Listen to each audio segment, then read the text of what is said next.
Hello friends, welcome in our YouTube channel Evergreen W Classes। आज हम लोग ALP और जेई का जो सीबीटी 2 एग्जाम्स होने वाले हैं, तो इसमें एक बहुत ही इम्पोर्टेंट सब्जेक्ट दिया हुआ है इन्वायरमेंट, जिसको हम लोग कंप्लीट करेंगे। कंप्लीट इन्वायरमेंट को कवर करेंगे इसमें, ताकि अच्छे से अच्छा स्कोर हो सके सीबीटी 2 में। तो ये सेशन जो होगा वो बहुत ही इम्पोर्टेंट होने वाला है, क्योंकि हम लोग कंप्लीट इन्वायरमेंट का सीरीज शुरू किए हैं, जो कि आज ये पहला क्वेश्चन है। और इसमें थ्योरी चलेगा और थ्योरी के साथ क्वेश्चंस रहेंगे, और जो क्वेश्चंस है वो पीवाईक्यू क्वेश्चंस है। तो आइए देखते हैं हम लोग आज का जो सेशन है वो। तो सबसे पहले इन्वायरमेंट का इंट्रोडक्शन बात करते हैं कि इन्वायरमेंट का इंट्रोडक्शन से शुरुआत करेंगे आज, कि इन्वायरमेंट है क्या। तो इन्वायरमेंट जो है वो है कि an environment is everything that is around us, कि हमारे चारों ओर जो भी है वो इन्वायरमेंट है। इसमें इंक्लूड्स होते हैं both living and non living things. Living things में आ जाते हैं animals plants animals, and non living things में आ जाते हैं जैसे कि soil, water and other things like which adapt themselves to their surroundings. कि इसमें सारे इंक्लूड्स होते हैं living and non living things, और इन्वायरमेंट में दोनों इंटरेक्ट करते हैं, living and non living things, और खुद को अडेप्ट करते हैं इस सराउंडिंग में। तो इसे ही कहेंगे इन्वायरमेंट। और ये जो वर्ड इन्वायरमेंट है ये डिराइव हुआ है एक फ्रेंच वर्ड इन्विरॉन से, जिसका मतलब होता है सराउंडिंग, चारों ओर। तो ये हमारा हुआ इन्वायरमेंट का मतलब। अब बात करेंगे कि इन्वायरमेंट जो होता है उसके कंपोनेंट्स होते हैं। तो इसके क्या क्या कंपोनेंट्स होंगे। पहला जो कंपोनेंट होता है वो फिजिकल, जिसे अबायोटिक कंपोनेंट भी कहते हैं। और अबायोटिक कंपोनेंट वैसे कंपोनेंट को कहा जाता है जो कि नॉन लिविंग होते हैं, नॉन लिविंग थिंग्स, इसे कहेंगे अबायोटिक कंपोनेंट। तो इसमें क्या क्या इंक्लूड्स होते हैं अबायोटिक कंपोनेंट्स में। तो इसमें जो इंक्लूड होते हैं वो एटमॉस्फेयर होता है, वाटर होता है, सॉइल होता है, ये सब इंक्लूड्स होते हैं। तो ये भी हमारे लिए इम्पोर्टेंट होता है, क्योंकि जो लिविंग थिंग्स होंगे, बायोटिक कंपोनेंट होंगे, like plant, animals, micro organism, ये कहाँ पे इंटरेक्ट करेंगे, एटमॉस्फेयर में। और एटमॉस्फेयर जो हमारा है वो अबायोटिक कंपोनेंट है। तो लिविंग थिंग्स या बायोटिक कंपोनेंट जो होते हैं वो इंटरेक्ट करते हैं ये अबायोटिक कंपोनेंट से। तो हम लोग सबसे पहले देखते हैं कि अबायोटिक कंपोनेंट में एटमॉस्फेयर। एटमॉस्फेयर क्या है। तो एटमॉस्फेयर जो होता है इसे ब्लैंकेट ऑफ अर्थ भी कहा जाता है, क्योंकि ये गैसियस लेयर से पूरा सराउंडेड होता है अर्थ, और इसी को कहते हैं एटमॉस्फेयर। नेक्स्ट जो हमारा अबायोटिक कंपोनेंट है वो वाटर है, और वाटर बहुत ही इंपॉर्टेंट होता है। हम लोग जानते हैं water is the only naturally occurring inorganic liquid on earth that serves as a resource, ecosystem और हैबिटेट। कि ये तो एक इकोसिस्टम के रिसोर्स की तरह भी काम करता है, और हैबिटेट, क्योंकि हैबिटेट मतलब जहाँ पे ऑर्गेनिज्म सरवाइव करते हैं। बहुत सारे एक्वेटिक एनिमल्स होते हैं जो वाटर में रहते हैं, तो ये हैबिटेट का भी काम कर रहा, और एक ये इकोसिस्टम का रिसोर्स का काम कर रहा है, क्योंकि वाटर बहुत सारे लोग कंज्यूम करते हैं। सारे लोग क्या, जितने भी लिविंग थिंग्स हैं वाटर कंज्यूम करते ही करते हैं। नेक्स्ट हमारा है soil. Soil is the top most layer of the earth crust. हमारा जो अर्थ क्रस्ट है उसका जो टॉप मोस्ट लेयर होता है वो सॉइल होता है। और ये जो बना हुआ होता है वो minerals and partially decomposed organic matter से बना होता है। सॉइल में बहुत ज्यादा ह्यूमस भी पाए जाते हैं, बहुत सारे ऑर्गेनिक मैटर डिकम्पोज्ड पाए जाते हैं, और इन्हें डिकम्पोज कौन करता है, माइक्रो ऑर्गेनिज्म। तो इस तरह से बायोटिक और अबायोटिक कंपोनेंट जो होते हैं एक दूसरे से इंटरेक्ट करते हैं। तो दोनों इम्पोर्टेंट हो जाता है इन्वायरमेंट के लिए, कि बायोटिक कंपोनेंट और अबायोटिक कंपोनेंट। अब हम बात करेंगे बायोटिक कंपोनेंट का। इसका मतलब है लिविंग थिंग्स का, लिविंग थिंग्स। तो इसमें सबसे पहला जो टॉप मोस्ट इम्पोर्टेंट होता है वो प्लांट्स। प्लांट ऐसा है जो एक ऑटोट्रॉप्स होता है और plants are the most important organic component because plants produce organic substance which are consumed by the plants themself. ये क्या करते हैं कि ऑर्गेनिक सब्सटेंस प्रोड्यूस करते हैं प्लांट्स और खुद कंज्यूम भी करते हैं क्योंकि ये ऑटोट्रॉप्स होते हैं। ये अपना जो फूड बनाते हैं खुद से बनाते हैं और खुद से किस प्रोसेस से बनाते हैं तो ये फोटोसिंथेसिस प्रोसेस से फोटोसिंथेसिस प्रोसेस से ये अपना फूड बनाते हैं। अकर्ड फोटोसिंथेसिस, तो ये कहलाते हैं ऑटोट्रॉप्स। नेक्स्ट है ऑर्गेनिज्म जिसमें एनिमल्स आ जाएंगे। An organism refers to a living things that has an organized structure, कि इनमें ऑर्गेनाइज्ड स्ट्रक्चर होते हैं। कैन रिएक्ट टू स्टिमुली, अगर उन्हें कोई स्टिमुली मिले मतलब उन्हें कोई सिग्नल मिले तो उस पर रिएक्ट करते हैं। वो रिप्रोड्यूस करते हैं, ग्रो करते हैं एंड अडेप्ट करते हैं और मेंटेन करते हैं होम्योस्टेसिस। होम्योस्टेसिस का जो मतलब होता है वो होता है temperature of internal environment. It means body का इन्वायरमेंट, इंटरनल इन्वायरमेंट, तो इसे कहते हैं होम्योस्टेसिस। और जो एनिमल्स का ज्यादातर एनर्जी जो जाता है वो होम्योस्टेसिस में ही जाता है, अपने बॉडी टेम्परेचर को मेंटेन करने में ही जाता है। और होम्योस्टेसिस जनरली पाया जाता है बर्ड्स में एंड मैमल्स में। बाकी तो सारे कोल्ड ब्लडेड एनिमल्स होते हैं उनमें होम्योस्टेसिस नहीं होता। उनका जो बॉडी टेम्परेचर होता है वो फ्लक्चुएट होता रहता है। और हम लोग जो है मैमल्स जो है और बर्ड्स जो है वो वार्म ब्लडेड होते हैं और ये लोग अपने टेम्परेचर को मेंटेन करते हैं, बॉडी टेम्परेचर को। अब नेक्स्ट है माइक्रो ऑर्गेनिज्म, ये भी बहुत इंपॉर्टेंट होता है इन्वायरमेंट के लिए। अगर कुछ भी कोई भी मटेरियल अगर ये सॉइल में गिरता है उसके बाद इसे डिकम्पोज कौन करता है, माइक्रो ऑर्गेनिज्म। और जब ये डिकम्पोज करता है तो सॉइल में फिर ऑर्गेनिक मैटर इसके वजह से ही प्रेजेंट होता है। An organism that is so small, ये बहुत ही छोटे होते हैं। It can only B viewed under a microscope, ये बस माइक्रोस्कोप के हेल्प से ही देखे जा सकते हैं। इट कैन बी बैक्टीरिया, ये बैक्टीरिया हो सकते हैं, फंगी हो सकते हैं, आर्किया हो सकते हैं। आर्किया जो है वो प्रिमिटिव बैक्टीरिया को कहा जाता है। इसमें वायरस और प्रेयॉन्स इंक्लूड्स नहीं होते हैं। इन्हें डिकम्पोजर भी कहा जाता है क्योंकि ये डिकम्पोज करते हैं डेड मैटर को।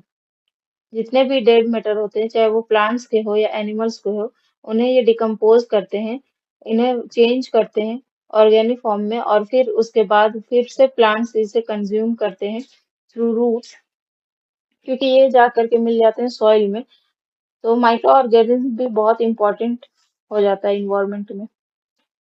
नेक्स्ट है एनर्जी कंपोनेंट, कि कौन सा एनर्जी कंपोनेंट है। तो लाइट जो है ये एनर्जी देता है। ये प्लांट्स जो होता है, प्लांट्स जो फोटोसिंथेसिस कर पाता है वो लाइट के प्रेजेंस में ही कर पाता है। अगर सनलाइट ना हो तो फिर फोटोसिंथेसिस का जो प्रोसेस है वो नहीं हो पाता है। It is a type of electromagnetic radiation that allows the human eye to see or make object visible. Sun is the ultimate source of energy directly or indirectly for almost all living beings on the earth. Light जो है एक तो है कि ये electromagnetic radiation है जो allow करता है ह्यूमन आई को देखने के लिए, जिससे कि ऑब्जेक्ट्स जो होते हैं वो विजिबल बनते हैं। और सन जो होता है वो लाइट का अल्टीमेट सोर्स ऑफ एनर्जी है डायरेक्टली और इनडायरेक्टली। और इसे डायरेक्टली तो यूज करता है सनलाइट के एनर्जी को प्लांट्स यूज करते हैं फॉर फोटोसिंथेसिस।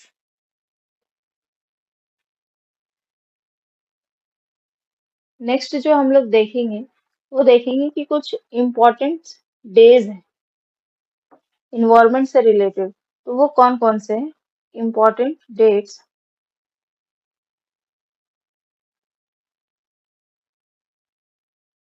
इम्पोर्टेंट डेट्स देखेंगे कि कौन कौन से हैं। तो सबसे पहला जो है वो है वर्ल्ड वेटलैंड कंजर्वेशन डे। वो होता है 2 फरवरी को मनाया जाता है world wetland conservation day. World forestry day होता है 21 मार्च को। वर्ल्ड वाटर डे 22 मार्च को। And international earth day 22 April. World environment day 5 जून। ये जो क्वेश्चन है बहुत ज्यादा पूछा जाता है कि वर्ल्ड इन्वायरमेंट डे कब होता है, तो ये 5 जून को होता है। वर्ल्ड ग्राउंड वाटर डे, ये 10 जून को होता है। International day for the preservation of the ozone layer, ozone layer के प्रिजर्वेशन के लिए जो डेट है वो 16 सितंबर का है। World animal day 4 October, national bird day 12 November, world toilet day 19 November and world environment protection day 26 November, international mountain day 11 December, world energy day 14 December, international biodiversity day 22 मई, राजीव गांधी अक्षय ऊर्जा दिवस 20 अगस्त, wild life week कहा जाता है 2 से 8 अक्टूबर का जो होता है सप्ताह, वो कहलाता है wildlife week. And world wildlife day मनाया जाता है 3 मार्च को। ग्लोबल रिसाइकल डे 18 मार्च को। एनिवर्सरी ऑफ द चिपको आंदोलन, चिपको आंदोलन के बारे में आप तो जानते ही होंगे कि जब पेड़ का कटाई हो रहा था तो उसमें लोग जा करके खुद ये वहां पे चिपक गए थे, मतलब कि आगे हो गए थे। तो इसी को चिपको आंदोलन कहा जाता है और इसका जो एनिवर्सरी होता है वो 26 मार्च को। और इसका जो शुरुआत किया था चिपको आंदोलन, इसका जो कहा जाता है सुंदरलाल बहुगुणा, सुंदरलाल बहुगुणा, चिपको मूवमेंट। वर्ल्ड पॉपुलेशन डे 11 जुलाई को मनाया जाता है एंड वर्ल्ड सॉइल डे 5 दिसंबर को। तो ये कुछ इम्पोर्टेंट डेट्स हैं जो कि इन्वायरमेंट से रिलेटेड हैं, तो ये आप याद कर सकते हैं। और याद कर लेना बेहतर होगा क्योंकि एक आध सवाल इससे भी बनते ही है। और इसके लिए आपको पीडीएफ प्रोवाइड करवाया जाएगा हमारे टेलीग्राम चैनल पे, तो इसके लिए टेलीग्राम चैनल पे जुड़े और पीडीएफ से आप याद कर सकते हैं। अब नेक्स्ट जो टर्म है एक हमारा वो है इको मार्क। इको मार्क जो है वो बहुत इंपॉर्टेंट टर्म है क्योंकि ये एक सर्टिफिकेशन मार्क है जो कि इशूड किया जाता है ब्यूरो ऑफ इंडियन स्टैंडर्ड के द्वारा। और ये इसके लिए किया जाता है कि ऐसे प्रोडक्ट्स को ये दिया जाता है जो इकोलॉजिकली सेफ है। अगर वो प्रोडक्ट इकोलॉजिकली सेफ प्रोडक्ट नहीं है तो उसे इको मार्क का टैग नहीं दिया जाता है। It is issued by the ministry of environment and forest, और ये इशू किया गया है ministry of environment and forest के द्वारा। तो ये बहुत ही इंपॉर्टेंट मार्क है इको मार्क। अब हम लोग इससे रिलेटेड कुछ क्वेश्चंस देखेंगे कि कैसे क्वेश्चंस बन सकते हैं। तो सबसे पहला जो क्वेश्चन है, इन्वायरमेंट मीन्स कि जो पर्यावरण है उसका क्या मतलब होता है। ऑप्शन ए जो हमारा है वो the natural world of land, water, air, plants and animals that exist around them, कि एक नेचुरल वर्ल्ड प्राकृतिक दुनिया जिसमें लैंड हो, वाटर हो, एयर हो, प्लांट्स हो एंड एनिमल्स हो और ये उसके चारों ओर एग्जिस्ट करते हैं। तो ये बिल्कुल सही बोला जा रहा है यहाँ पे, ये करेक्ट ऑप्शन है। ऑप्शन बी जो हमारा है वो है the sum total of all the conditions that surround a person at a point of time, कि एक सराउंडिंग में जितने भी एक टाइम पे जितने भी पर्सन है या जितने भी living things and non living things है उसका जो टोटल है वही इन्वायरमेंट कहलाता है। तो अभी हम लोग देखे कि ये जो इन्वायरमेंट है वो बना है बायोटिक एंड अबायोटिक कंपोनेंट्स में, और एट ए टाइम किसी प्लेस में दोनों मौजूद होते हैं तो उनका जो टोटल ऑफ सम है उन्हें ही इन्वायरमेंट कहा जाता है। तो ये भी स्टेटमेंट जो है वो बिल्कुल करेक्ट स्टेटमेंट है। नेक्स्ट ऑप्शन जो है वो है interacting system of physical, biological and cultural elements which are interlinked, कि इन तीनों के बीच में इंटरेक्शन होता है। फिजिकल, फिजिकल हो गया अबायोटिक कंपोनेंट, बायोलॉजिकल हो गया biotic component and cultural elements जो होते हैं वो एक दूसरे से इंटरलिंक्ड होते हैं। तो ये भी स्टेटमेंट जो है वो बिल्कुल सही है। और जो ये इंटरलिंक्ड होते हैं उन्हें ही इन्वायरमेंट कहा जाता है। तो जो हमारा ऑप्शन डी है वो राइट आंसर हो जाएगा, all of the above.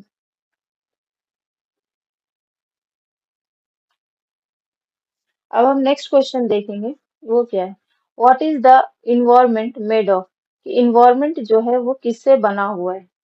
Environment जो है वो बायोलॉजिकल कंपोनेंट से बना हुआ है, तो बिल्कुल सही है कि ये बायोटिक कंपोनेंट से बना हुआ है, इसे बायोटिक कंपोनेंट भी कहेंगे। फ्रॉम जियोमॉर्फिक कंपोनेंट, मतलब कि इसे फिजिकल कहेंगे या अबायोटिक कंपोनेंट कहेंगे, फिजिकल और अबायोटिक कंपोनेंट कहेंगे। फ्रॉम इनऑर्गेनिक कंपोनेंट, ये भी अबायोटिक कंपोनेंट में आ जाएगा। तो हमारा जो डी ऑप्शन है, ऑल ऑफ द अबव, ये बिल्कुल सही है। और इनऑर्गेनिक कंपोनेंट्स में आ जाते हैं जैसे बहुत सारे हमारे इन्वायरमेंट में पाए जाते हैं मॉलिक्यूल्स, इनऑर्गेनिक मॉलिक्यूल्स, तो वो भी इसमें शामिल होते हैं। नेक्स्ट क्वेश्चन जो हमारा है वो है environmental degradation means. Environmental degradation का क्या मतलब होता है? इन्वायरमेंटल डिग्रेडेशन कहा जाता है पर्यावरण का ह्रास,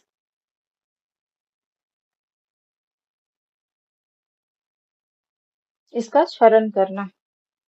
तो इसका क्या मतलब होगा? Environmental degradation means complete degradation of environmental properties, कि complete degradation of environmental properties, environmental properties जो है उसका कंप्लीट डिग्रेडेशन कहलाएगा।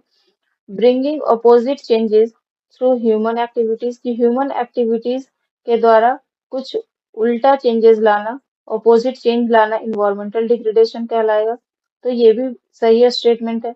Ecological imbalance as a result of ecological variation, कि अगर इन्वायरमेंट में कोई इम्बैलेंस आता है तो इससे वेरिएशन आएगा, चेंजेस आएगा, तो इसे भी इन्वायरमेंटल डिग्रेडेशन कहते हैं। ऑप्शन डी जो हो जाएगा वो हमारा राइट आंसर हो जाएगा, ऑल ऑफ द अबव। अब हम मूव करेंगे नेक्स्ट क्वेश्चन की ओर। और जो हमारा नेक्स्ट क्वेश्चन है वो है कि which one of the following is the most suitable and appropriate method from the point of view of healthy environment, कि इनमें से कौन सा जो मेथड है वो मोस्ट सुटेबल और अप्रोप्रिएट मेथड है हेल्दी इन्वायरमेंट के पॉइंट ऑफ व्यू से। ऑप्शन ए जो हमारा है वो है burning of plastic waste to keep the environment clean, कि पर्यावरण को शुद्ध रखने के लिए, साफ रखने के लिए हम प्लास्टिक वेस्ट जो होता है, प्लास्टिक कचरा, उसे जलाएंगे। तो प्लास्टिक कचरा को जलाने से कॉज होगा एयर पॉल्यूशन। तो एयर पॉल्यूशन कभी भी इन हेल्दी इन्वायरमेंट का साइन नहीं है, तो ये ऑप्शन जो हो जाएगा वो हमारा गलत ऑप्शन हो जाएगा।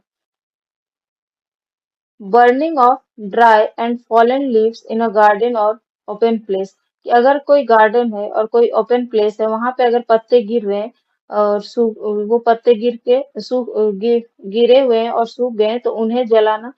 तो अगर हम इसे जलाते हैं तो इससे क्या होगा कि धुआं उठेगा और फिर इससे कॉज होगा एयर पॉल्यूशन, तो ये भी एक अच्छा मेथड नहीं है। ऑप्शन सी जो हमारा है वो है treatment of domestic sewage before discharge. ये है कि जो डोमेस्टिक सीवेज होता है, मतलब घरेलू जो कचड़े होते हैं, उन्हें डिस्चार्ज करने से पहले उसे ट्रीटमेंट करें, मतलब उसे पहले साफ कर लें। तो ये जो ऑप्शन है वो बिल्कुल सही है एक हेल्दी इन्वायरमेंट के लिए, कि पहले हम डोमेस्टिक सीवेज को डिस्चार्ज करने से पहले ट्रीटमेंट कर लें फिर डिस्चार्ज करें, तो इससे क्या होगा कि हमारा जो इन्वायरमेंट होगा वो हेल्दी होगा, साफ रहेगा। ऑप्शन डी जो है वो यूज ऑफ केमिकल फर्टिलाइजर, तो केमिकल फर्टिलाइजर एक हेल्दी इन्वायरमेंट का निशानी नहीं है, क्योंकि अगर ये एग्रीकल्चरल फील्ड में हम डालेंगे केमिकल फर्टिलाइजर, उसके बाद ये बह करके फिर जाएगा नदी में और कॉज करेगा वाटर पॉल्यूशन, वाटर पॉल्यूशन। तो हमारा जो ऑप्शन सी है वो इस क्वेश्चन का करेक्ट आंसर होगा। Next question, world environment day is celebrated on, कि वर्ल्ड इन्वायरमेंट डे जो है वो कब मनाया जाता है? तो अभी हम लोग देखें कि ये 5 जून को मनाया जाता है, तो ऑप्शन बी जो हो जाएगा वो करेक्ट होगा। तो 1 दिसंबर को एड्स डे मनाया जाता है, एड्स डे। नवंबर 14 को चिल्ड्रंस डे सेलिब्रेट किया जाता है, चिल्ड्रंस डे। एंड 15 अगस्त तो सारे कोई जानते होंगे, इंडिपेंडेंस डे, इंडिपेंडेंस डे। तो इस क्वेश्चन का जो राइट आंसर हो जाएगा कि इन्वायरमेंट डे कब सेलिब्रेट किया जाता है, तो 5 June. Next question is Rajiv Gandhi environment award is given for the best contribution. Rajiv Gandhi environment award है वो किसके लिए दिया जाता है? ऑप्शन ए जो है वो afforestation and conservation of follow land, कि जो लैंड होते हैं खाली जमीन उनमें अफॉरेस्टेशन मतलब पौधे लगाना और उसे सुरक्षित करना उसके लिए दिया जाता है। ऑप्शन बी जो है in clean technology and development, की साफ सुथरा टेक्नोलॉजी और डेवलपमेंट के लिए दिया जाता है। इन वाइल्ड लाइफ कंजर्वेशन के लिए दिया जाता है, या in writing a Hindi book on environment, की इन्वायरमेंट के ऊपर एक हिंदी बुक लिखने के लिए दिया जाता है। तो ये जो राजीव गांधी इन्वायरमेंट अवार्ड जो दिया जाता है वो दिया जाता है कि ऐसे टेक्नोलॉजी को डेवलप करना जो कि इन्वायरमेंट के लिए इन्वायरमेंट फ्रेंडली हो और इन्वायरमेंट डेवलपमेंट में हेल्प करे। तो ऐसे टेक्नोलॉजी के लिए Rajiv Gandhi environment award provide किया जाता है। अब हम लोग कुछ अवार्ड के बारे में देखेंगे कि इंडिया में कौन कौन से अवार्ड दिए जाते हैं इन्वायरमेंट से रिलेटेड। तो एक अवार्ड होता है इंदिरा गांधी, इंदिरा गांधी पर्यावरण पुरस्कार।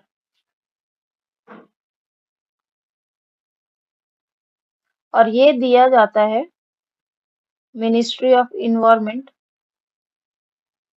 Ministry of environment, forest and climate change.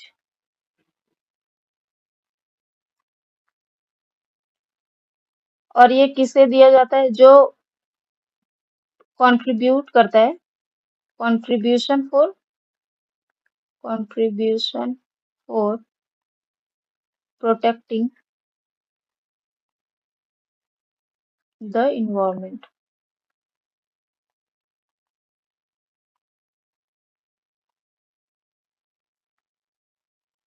दूसरा जो है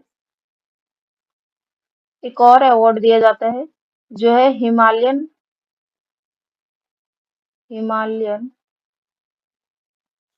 वेलफेयर ऑर्गेनाइजेशन कश्मीर।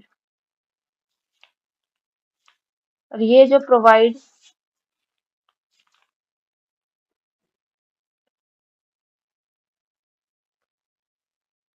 प्रोवाइड करता है किस अवार्ड को? ये करता है हिमालयन ग्रीन अवार्ड को।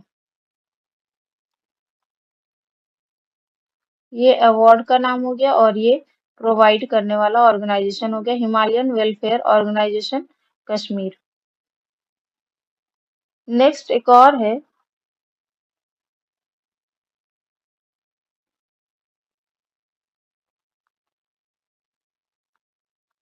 महावृक्ष पुरस्कार। और ये प्रोवाइड किया जाता है bye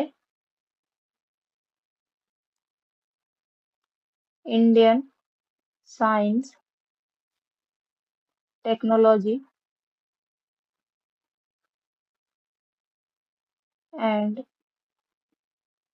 innovation government of India. तो ये कुछ अवार्ड्स हैं जो कि इंडिया में प्रोवाइड किए जाते हैं इन्वायरमेंट के काम के लिए। अब हम नेक्स्ट क्वेश्चन की ओर मूव करेंगे and हमारा जो नेक्स्ट क्वेश्चन है the global 500 awards are given to, कि जो ग्लोबल 500 अवार्ड्स है वो दिया जाता है किस लिए दिया जाता है? ये एक इंटरनेशनल अवार्ड है, इंटरनेशनल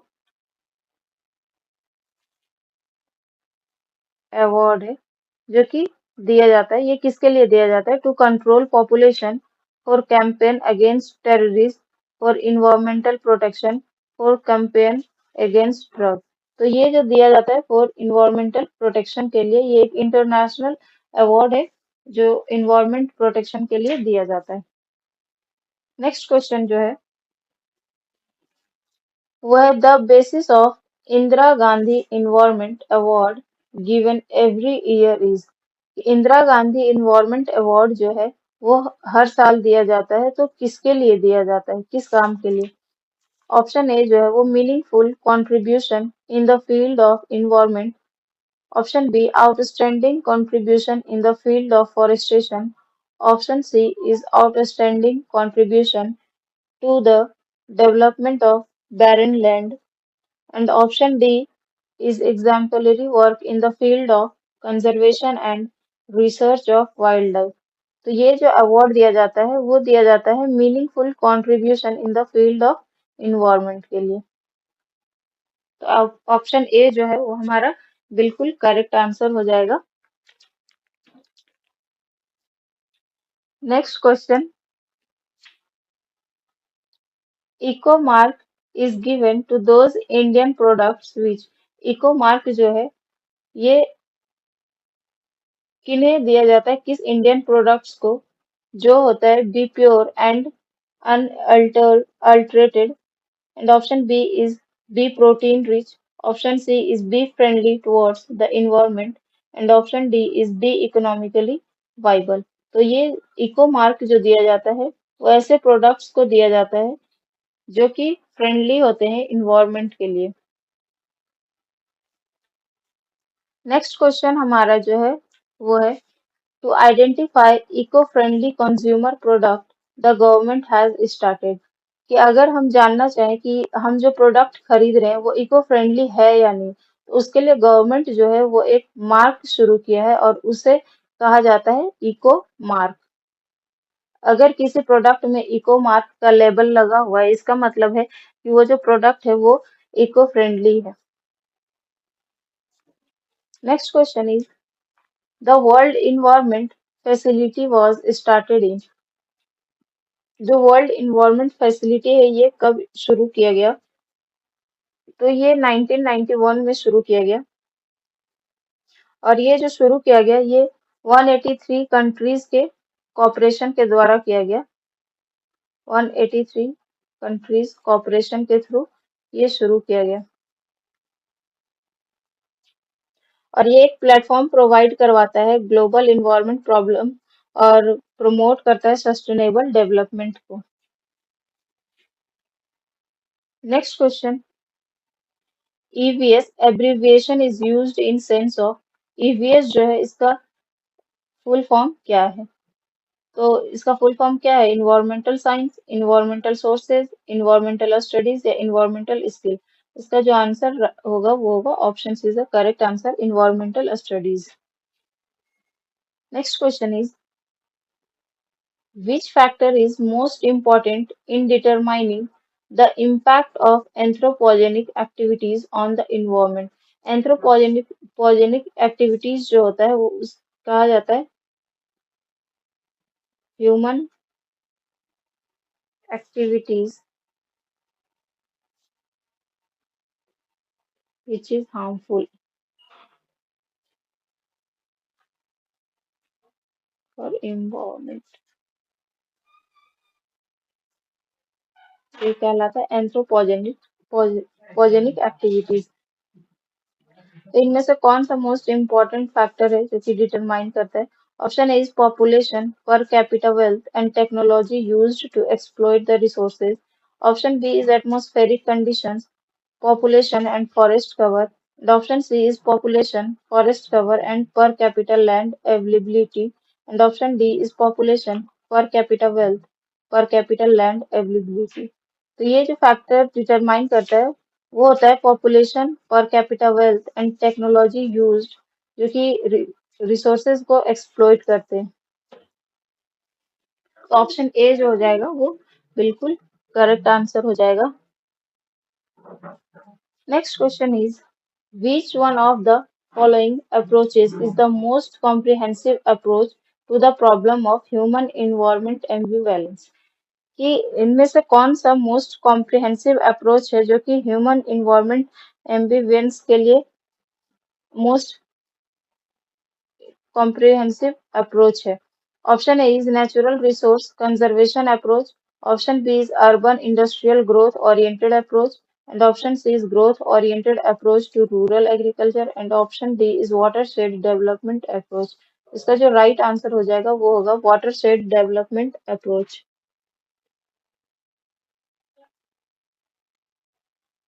और ये आज के सेशन का हमारा लास्ट क्वेश्चन था।